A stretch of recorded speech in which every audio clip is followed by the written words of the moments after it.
If you believe the legends, a knight's life was an endless loop of slaying dragons, rescuing royals, and finding magic fountains. We call this the Knight-Errant, the wandering hero on a mystical quest. But in the real Middle Ages, if a knight told you he was on a quest, he didn't mean he was looking for the Holy Grail. He meant his boss sent him 20 miles down the road to make sure a bridge wasn't falling down, or to forcibly repossess a neighbor's cows. Today, we're looking into the professional life of the knight, from the boredom of the estate management to the sanctified violence of the crusades. Welcome to episode 3 of the series of On Knights by Just in Time Worldbuilding with your host, Marie Mullaney.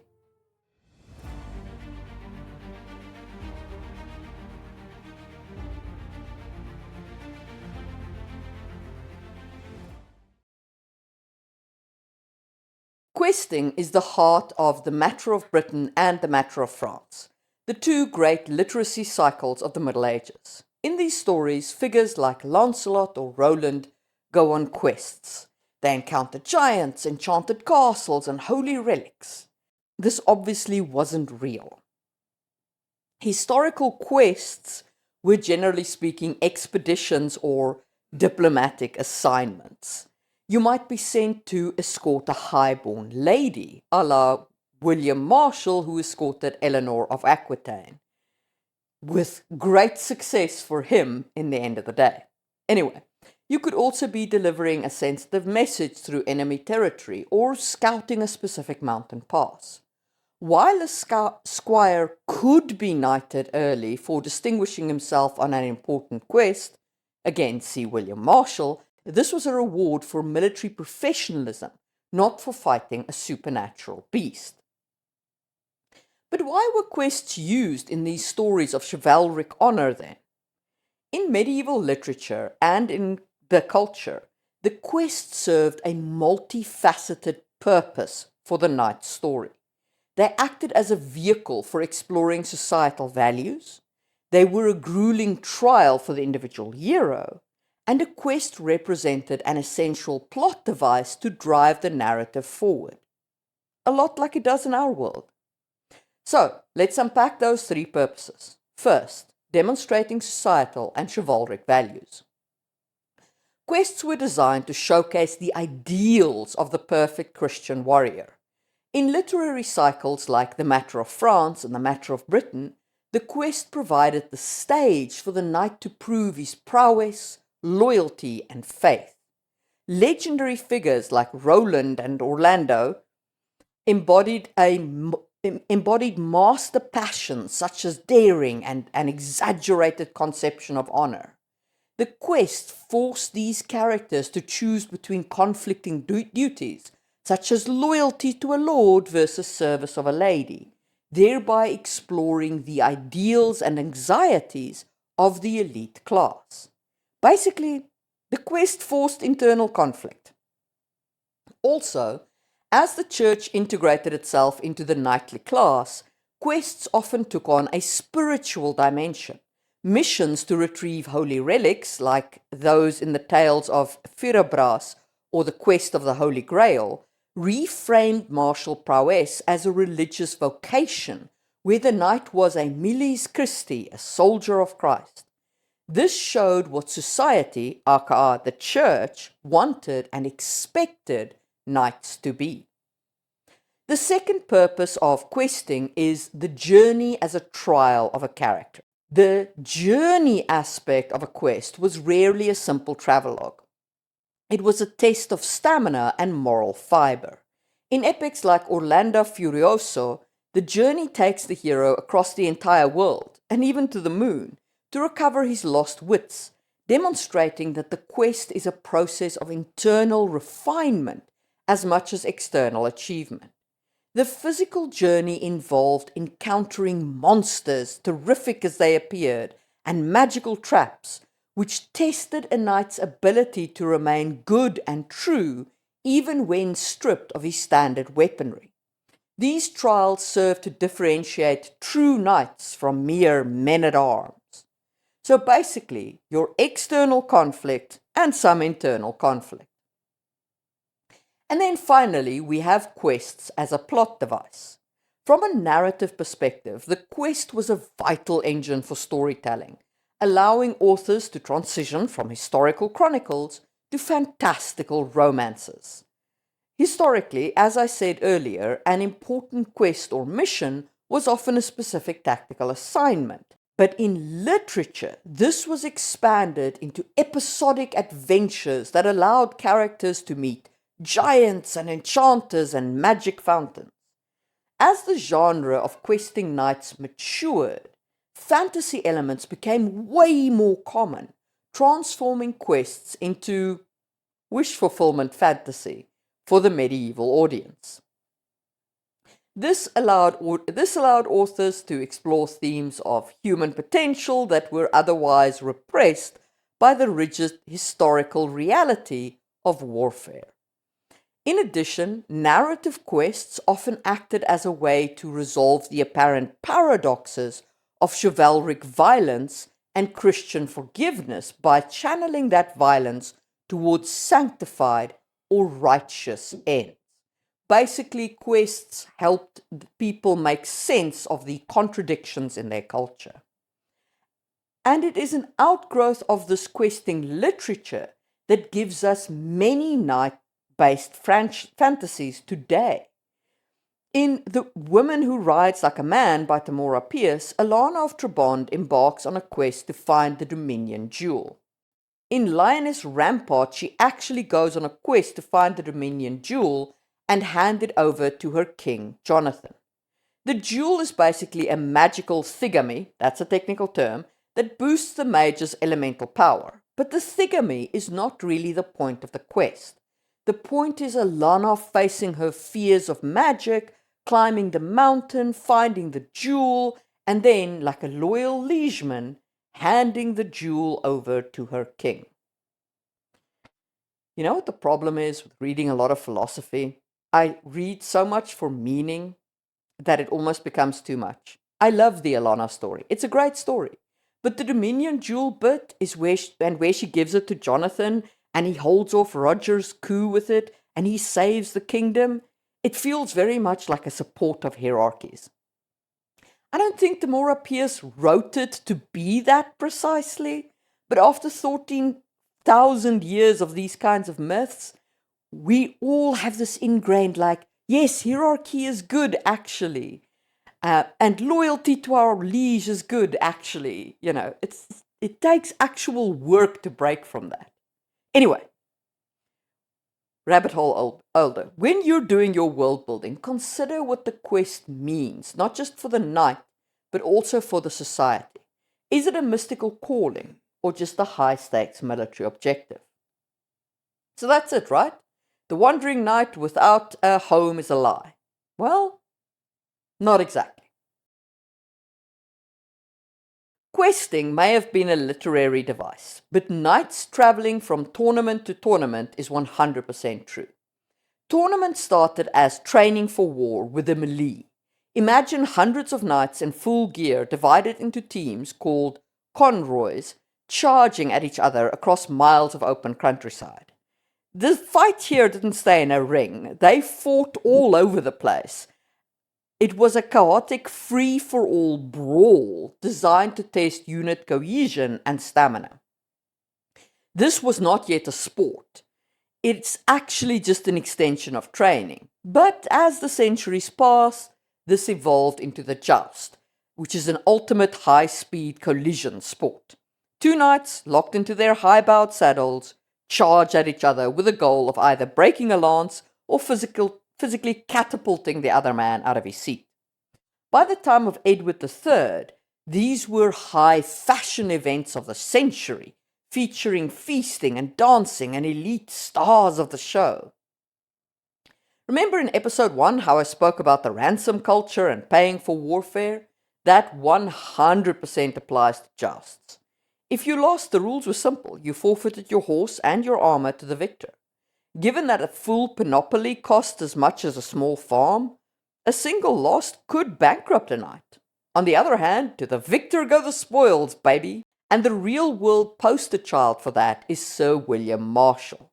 He started as a landless younger son, basically a hedge knight with nothing but his gear and his skill. He hit the tournament circuit, captured hundreds of knights for ransom, and used that ready cash to build a fortune. He ended his life as Earl of Pembroke and one of the most powerful men in England. Now, I will say, this wasn't just through the tournament circle. William Marshall was the goat of knights. And I have done a little short series about him, which you can check out when it comes out for his life. So, for all you Marshall fans out there, go check that out to see my take on him. It is worth mentioning that by the late Middle Ages, jousting equipment had become so specialized that it was actually not really that great for a real battlefield. A knight in a tournament was outfitted more like a driver in a demolition derby than a soldier. Jousting armor was significantly heavier than field armor. The helmets were often bolted directly to the breastplate so your head wouldn't snap back from whiplash. And the left side of the armor, the side taking the hilt, was reinforced with extra steel plates, making it heavier. Even the horses were specialized, as I said in our equipment video. The destrier was great at jousting, but knights didn't often ride them into actual war. Instead, they rode coursers who had stamina and often weren't stallions, because stallions take a hell of an effort to control. We see all this play out in A Knight of the Seven Kingdoms, the new HBO show inspired by George R. Martin's Dunk and Egg stories. Dunk is a hedge knight who has inherited his old knight master's gear and horses, and now he's competing in a tourney, but by doing so, he risks the only things of values that he has. Martin's Dunk and Egg stories are some of the best knighthood stories out there if you want realism. And the HBO adaptation is done very well, so if what you're looking for is like, how did medieval knights live? It's worth checking that out. It's very historically accurate in an inspired by way. Now, before we delve into the crusades and different orders, give me one moment to invite you to sign up for my newsletter. It comes out 4 times a year, and it's not just a collection of videos I like. It includes original content about world building, an update on my writing project and my thoughts on writing, a deep dive into a topic via a blog post, and more. Also, all subscribers get a free novella every year, and you get to ask questions, which I will answer. So follow the link down below and sign up for Marie's Deep Thoughts and get your free ebook today. And now, let's return to your scheduled programming. We need to address one of the biggest misconceptions about medieval warfare. It wasn't a series of glorious open field battles. In fact, most commanders viewed a pitched battle as a catastrophic gamble. If you lost your knights, you lost your capital, your defense, and your governance in a single afternoon. The historical reality of a war for a knight was usually much more tedious and much more cruel. It was defined by the siege and the harrying. If you wanted to defeat a rival lord, you burnt his crops, slaughtered his livestock, and terrorized his peasants. This was a deliberate political tactic called chevauchée. By destroying the fief, you proved the enemy lord couldn't fulfill his half of the feudal contract to his peasant: protection. Remember, feudalism is a bargain. The warrior is supposed to protect the peasant, and if you can't do that, your peasants start turning against you. This was bloody, sweaty, muscular work, and it took place in the mud of the village, not the gold of the court. And warfare was endemic. In 7th century England, the Kingdom of Mercia was at war with its neighbours every 5 or 6 years. It was in a constant state of low-level border raiding. When a real battle did happen, it was grinding and claustrophobic wrestling match with 50 pounds of steel, where the goal was to find a gap in a visor and shove a dagger through it. But then, everything changed. In the 7th century, the Rashidun Caliphate had conquered Jerusalem, but they mostly left Christian and Jewish populations alone. That changed with the Seljuk Empire in the 11th century and the Byzantines' request for help in retaking the Holy Land. This was the moment the church successfully hijacked the knightly class. Before the Crusades, the church generally viewed soldiers as necessary evils at best and murderers at worst. But by reframing the recapture of Jerusalem as a holy quest, they created the Miles Christi, the soldier of Christ. Fighting in a crusade was reframed as a form of penance. If you were a knight who had spent your life bullying peasants and raiding neighbors, you could wash away those sins by killing the right people in the Holy Land. This sanctified violence turned the knight into a religious icon. It also introduced a massive cultural exchange. Knights returned to Europe with new ideas in architecture and medicine and mathematics, and a newfound, if often hypocritical, emphasis on the virtue of charity. The rise of the military orders was perhaps the most radical pivot in the history of the church. It created that walking paradox, the soldier monk. These men took the standard monastic vows of poverty, chastity, and obedience, but instead of spending their days copying manuscripts, they spent their days practicing with a couched lance.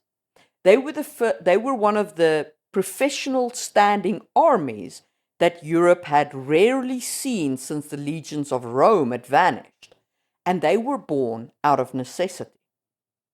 Each order grew from a specific need created by the Crusades. Let's explore them, starting with the Knights Templar. Founded around 1119, the poor Knights of Christ and of the Temple of Solomon were the special forces of the Crusade. Their original purpose was pretty narrow and dangerous.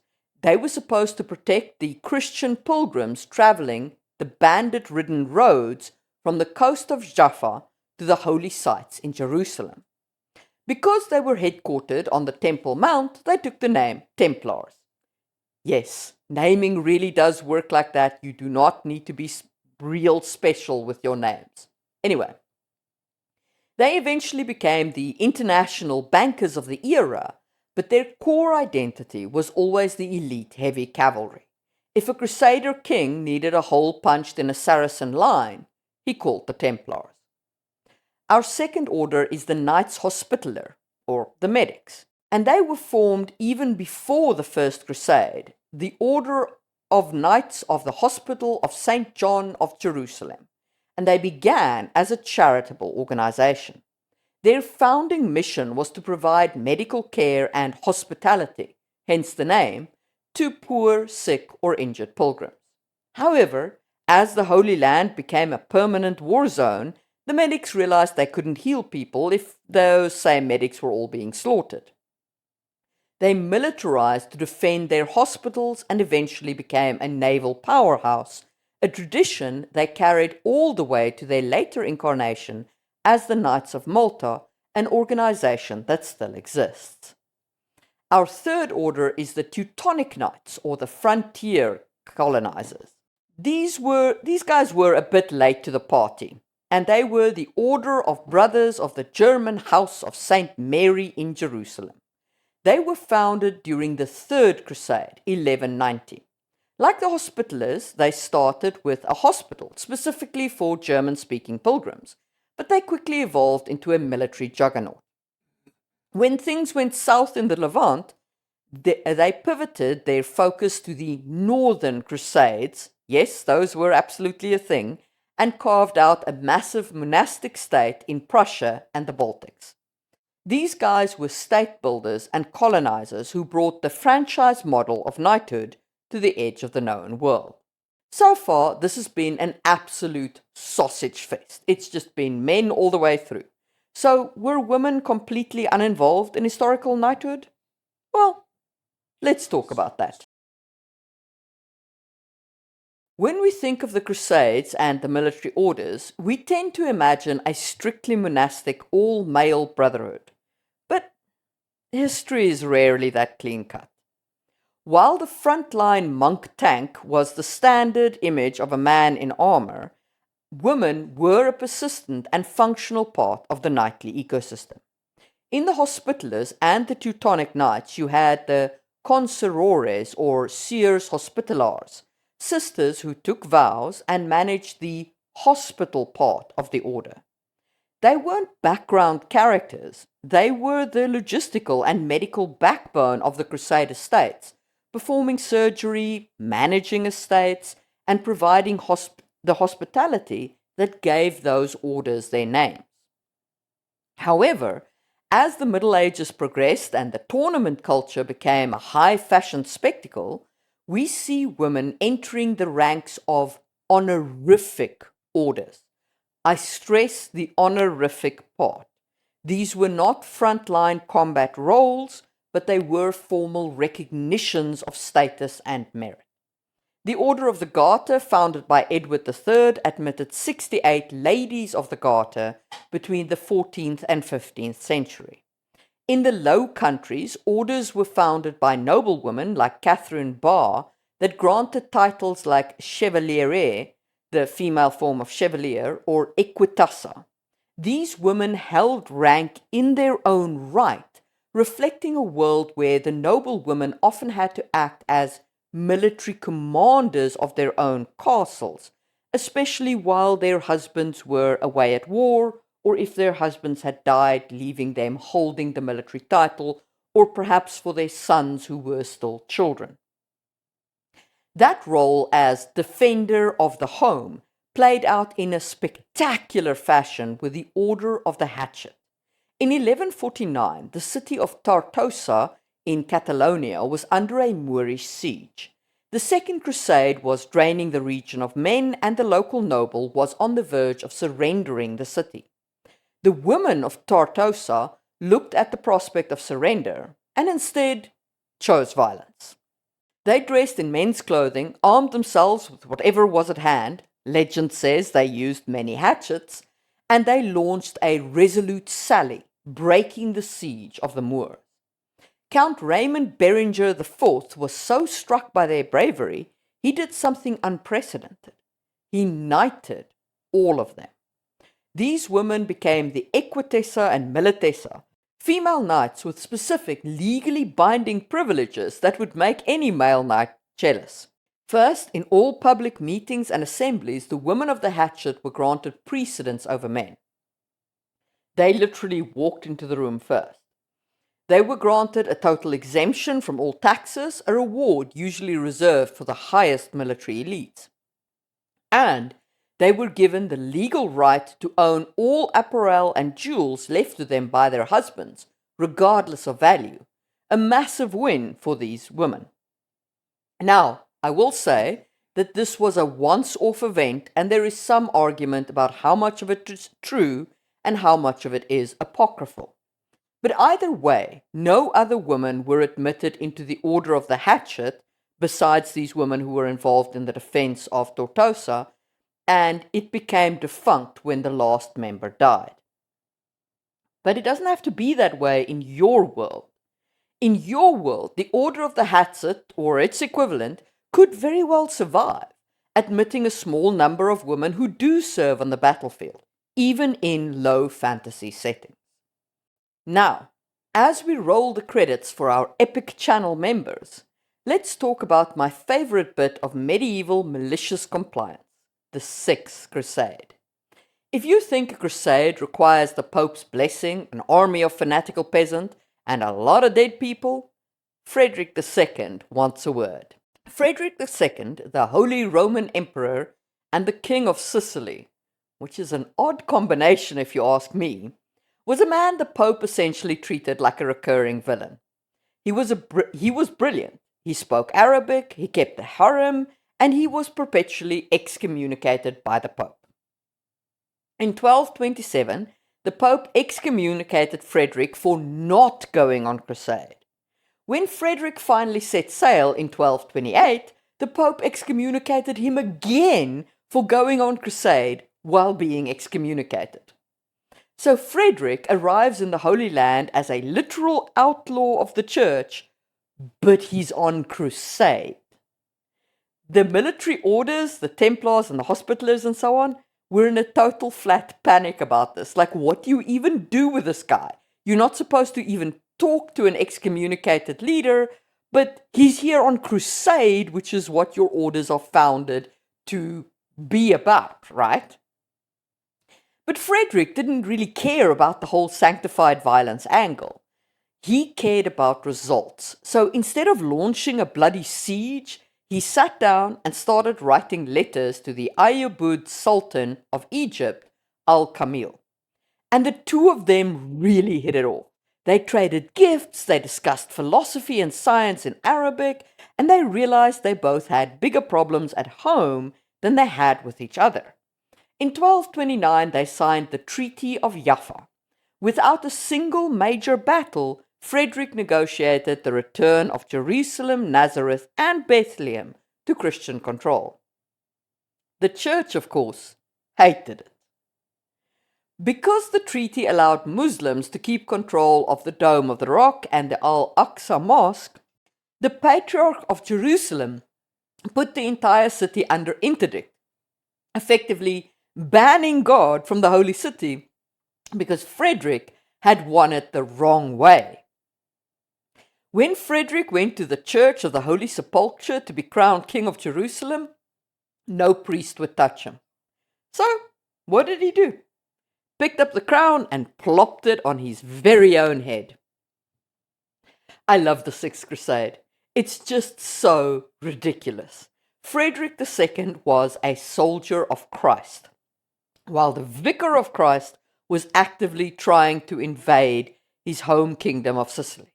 And despite Frederick winning everything the church really needed, it wasn't what they wanted, so it wasn't good enough. It's all sheer pettiness, and I am here for it. In the next episode, we'll round out our exploration of a knight's life by doing a day in the life of. So make sure you subscribe for that. And if you made it this far, leave me a cross in the comments. And if you want to see more from me, check out my video on how to create a faction. And I will see you soon for another one.